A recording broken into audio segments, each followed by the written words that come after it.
Evangelio de nuestro Señor Jesucristo según San Mateo. Jesús dijo a sus discípulos esta parábola. El reino de los cielos es como un hombre que al salir de viaje llamó a sus servidores y les confió sus bienes. A uno le dio 5 talentos, a otro 2, y uno solo a un tercero, a cada uno según su capacidad, y después partió. Enseguida, el que había recibido 5 talentos fue a negociar con ellos y ganó otros 5. De la misma manera, el que recibió 2 ganó otros 2, pero el que recibió uno solo hizo un pozo y enterró el dinero de su señor. Después de un largo tiempo, llegó el señor y arregló las cuentas con sus servidores. El que había recibido los 5 talentos se adelantó y le presentó otros 5. Señor, le dijo, me has confiado 5 talentos, aquí están los otros 5 que he ganado. Está bien, servidor bueno y fiel, le dijo su señor, ya que respondiste fielmente en lo poco, te encargaré de mucho más. Entra a participar del gozo de tu señor. Llegó luego el que había recibido 2 talentos y le dijo, Señor, me has confiado 2 talentos, aquí están los otros 2 que he ganado.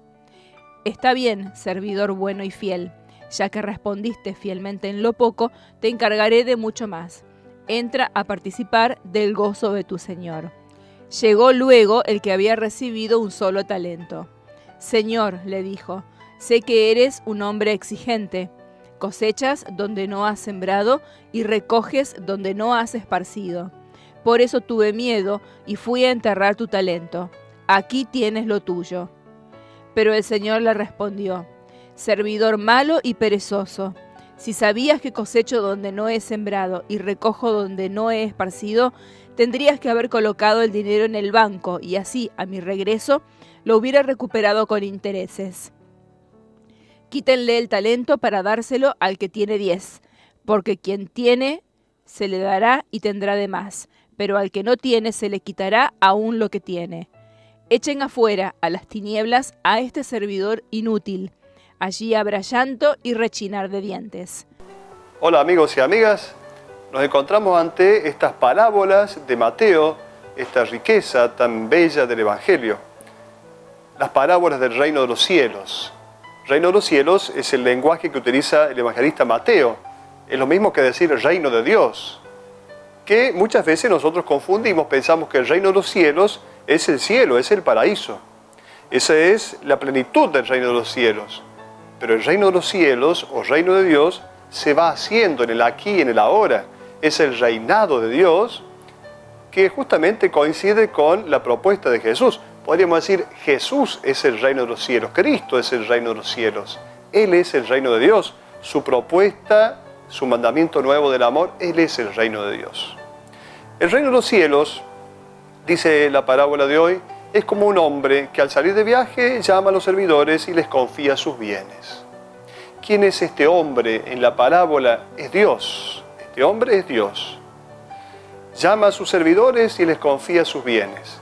Padre, podríamos decir también que Jesús se autopresenta en esta parábola diciendo que Él sale de viaje, porque luego va a hablar de el regreso. En realidad, más que el regreso, es la venida de este Jesús que va a dejar estos talentos a sus servidores.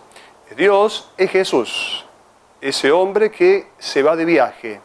Jesús tuvo su presencia histórica en medio de nosotros durante 37 años, luego fue crucificado y luego continúa estando presente en la comunidad, pero de una manera distinta, de una manera diversa.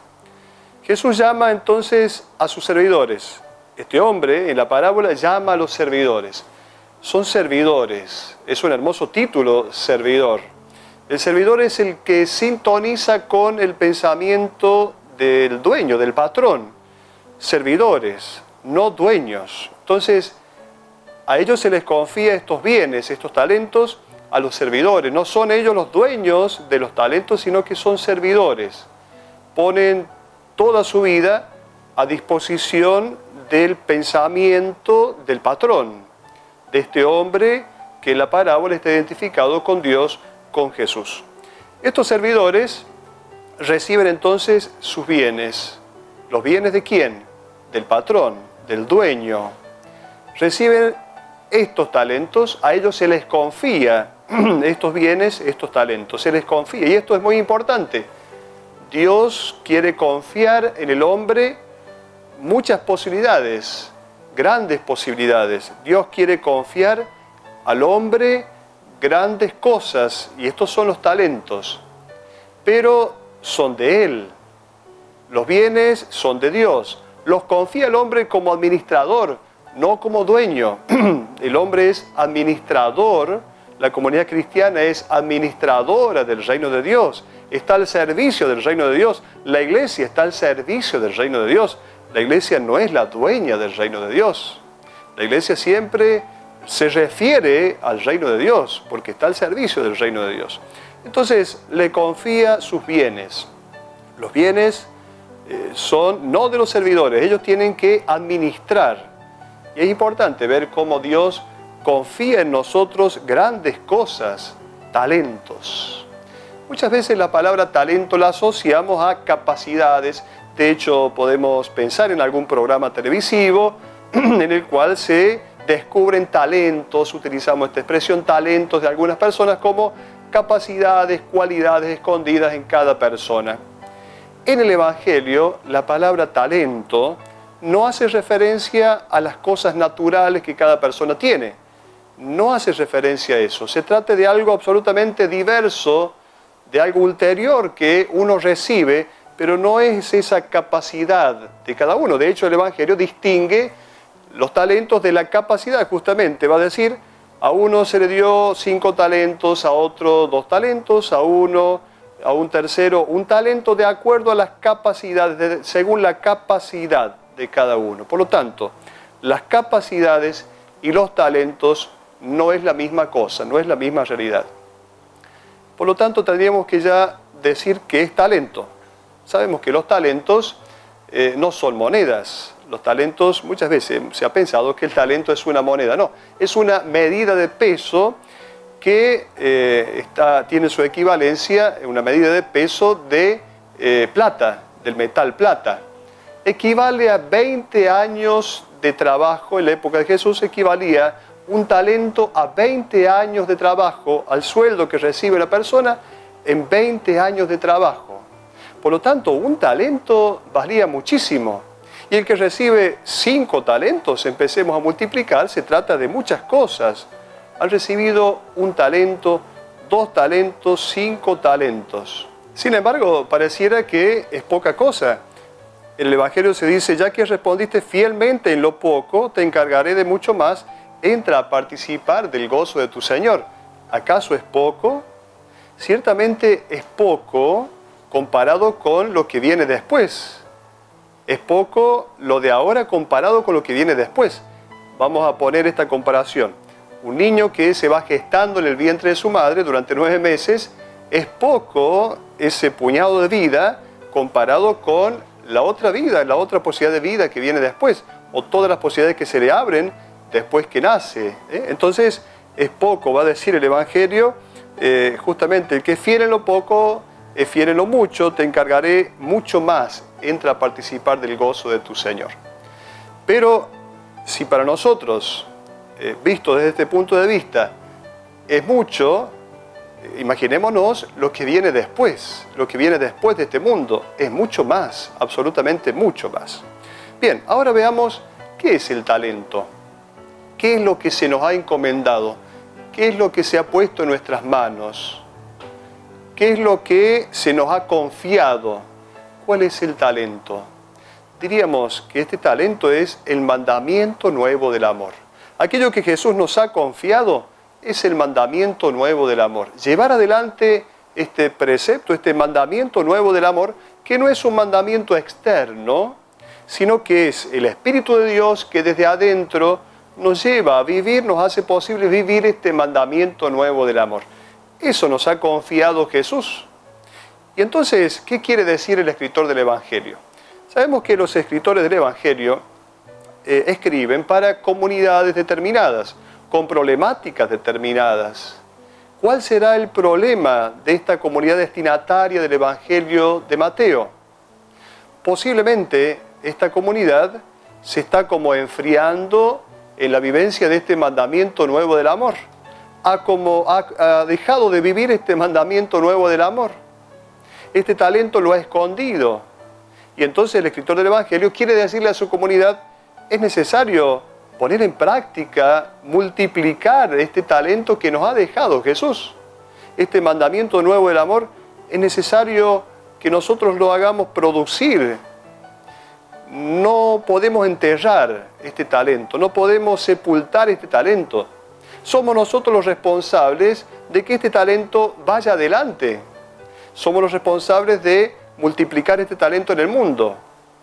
Quizá la comunidad cristiana de Mateo estaba ya, diríamos, un poco cansada de llevar adelante este precepto de Jesús. Quizás se habría conformado con decir, como muchas veces nosotros decimos, y bueno, no le hago mal a nadie.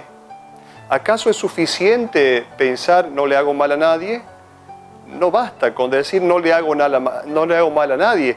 Es necesario pensar de qué manera yo llevo adelante mi vida haciendo bien a las demás personas. Muchas veces en nuestro examen de conciencia no ponemos los pecados de omisión. Muchas veces pensamos qué cosas malas hemos hecho, pero no pensamos qué cosa buena dejamos de hacer. Por eso, el problema de este personaje, diríamos, de este protagonista principal del Evangelio, aquel que sabemos que el personaje más importante es siempre el dueño, el patrón, el hombre, en este caso Dios o Jesús, pero el protagonista del que tiene un solo talento, este es el que, al cual le habla la comunidad de Mateo, al cual le habla el escritor de Mateo a esta comunidad. Este es el problema de esta comunidad. Se ha quedado, diríamos, estancada, ya no lleva adelante este mandamiento de Jesús. Este es el problema. Por lo tanto, a nosotros se nos dice hoy, cuidado, puede que a lo mejor por miedo hayamos también nosotros guardado este talento. Estemos nosotros enfrascando ese talento, hayamos petrificado ese talento, ese que es el mandamiento nuevo del amor. Y todo lo que surge de este mandamiento de Jesús, puede que nosotros lo hayamos sepultado, lo hayamos enterrado y nos quedemos viviendo solamente en este pensamiento. No le hago mal a nadie y eso ya es suficiente. Por eso esta parábola nos lleva a pensar si nosotros no somos ese que enterró el talento, que se quedó con el mandamiento, que lo ha escuchado, pero que luego no llevó adelante una vida de acuerdo a lo que ese talento exige, a lo que ese mandamiento de Jesús va a exigir. Por eso, lamentablemente, muchas veces no corremos el riesgo de la libertad. Este hombre que guardó el talento, que escondió el talento, lo hizo por miedo. El miedo muchas veces nos paraliza. Es cierto que muchas veces el miedo hace que nosotros nos sintamos seguros en lo que siempre fue, seguros en lo que siempre se hizo. No nos arriesgamos a más, no nos arriesgamos a lo nuevo. Nuestra mentalidad muchas veces queda entonces petrificada y enfrascada. El mandamiento nuevo del amor que Jesús nos da, el Espíritu que trabaja desde adentro, es siempre una invitación a algo más, es siempre una invitación a hacer producir aquello que Dios pone en nuestras manos, aquello que no es simplemente capacidad humana, sino que es un don de Dios. Por lo tanto, es un bien que Dios confía en nuestras manos. Dios pone en nuestros corazones, en nuestras inteligencias, en todo nuestro ser, porque el Evangelio llega a toda la persona. El Evangelio toca toda la fibra de cada ser humano. Hay un relato que cuenta que en un momento había un pajarito en un barco. Estaba allí el pajarito en la jaula. En un momento parece que alguien dejó la jaula abierta. El pajarito se fue. Empezó a volar contento el pajarito. Y en un momento tanto volar, se cansó el pajarito. Y volvió al barco, cansado, se depositó allí cerca de la jaula. Quedó allí cansado, se puso allí. Alguien salió y vio que estaba ese pajarito y dijo, el pajarito no va aquí afuera, es necesario que esté adentro. Y entonces alguien lo puso adentro y cerró nuevamente la jaula. Este pajarito se despertó y dijo, al fin y al cabo, aquí estoy seguro. Muchas veces nosotros no nos arriesgamos a más, a vivir el mandamiento de Jesús, porque estamos seguros en nuestros egoísmos. Egoísmo que puede ser también egoísmo familiar. existe este concepto de egoísmo familiar. Muchas veces pensamos solo en los miembros de la familia. No salimos más allá de mi esposo, mi esposa, mi hijo, mi hija, y aquí empieza y termina todo. Y los demás, y el universo, el mundo, mis vecinos, la sociedad en la cual yo estoy inserto, bueno, puede existir este egoísmo familiar. Y esto es entonces guardar el talento. El mandamiento nuevo del amor no se restringe a las relaciones inmediatas, nos impulsa a ir más allá de las fronteras de mi casa, más allá de las fronteras de mis quehaceres cotidianos. Por eso el talento que Dios confía en nuestras manos, que Dios pone en nuestras manos, este mandamiento nuevo del amor, trasciende las fronteras. Que Dios nos conceda la gracia de espantar esos miedos, que Dios nos dé la gracia de no quedarnos estancados, no quedarnos detenidos y paralizados con esos miedos, sino que podamos escuchar esta voz de Jesús que nos invita a multiplicar ese talento, a hacer producir aquello que Él ha puesto, ha confiado en nuestras manos, en nuestra cabeza, en nuestro corazón, en todo nuestro ser. Hasta la próxima.